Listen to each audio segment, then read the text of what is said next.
ఉమ్మడి నల్గొండ జిల్లాలో రైతులకు యూరియా కష్టాలు రోజురోజుకు పెరిగిపోతున్నాయి. ఉదయం 5 గంటల నుంచి PACS కేంద్రాల ముందు పడిగాపులు కాస్తున్నారు. క్యూ లైన్లో రైతులు నిలబడలేక చెప్పులు, పేపర్లు, ఆధార్ కార్డులు పెట్టి వేచి చూస్తున్నారు. అయినా ఒక్క బస్తా యూరియా కూడా దొరకలేదని రైతులు ఆవేదన వ్యక్తం చేస్తున్నారు. ఫర్టిలైజర్ షాప్ చుట్టూ తిరిగినా ఫలితం లేదని అధికారులు, ఫర్టిలైజర్స్ షాప్ యజమానులు కలిసి యూరియాను బ్లాక్ చేస్తున్నారని రైతులు ఆరోపిస్తున్నారు.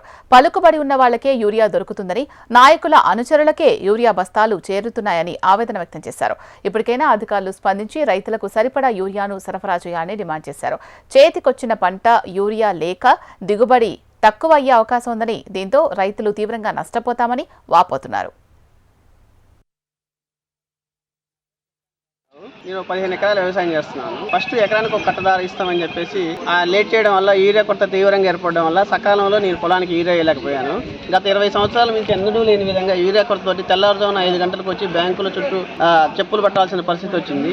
ఈ పరిస్థితిని అర్థం చేసుకుని గవర్నమెంట్ సకాలంలో యూరియా సప్లై చేసి రైతుల యొక్క దిగుబడికి పెంచడానికి ప్రోత్సహించాలని నేను కోరుతున్నాను.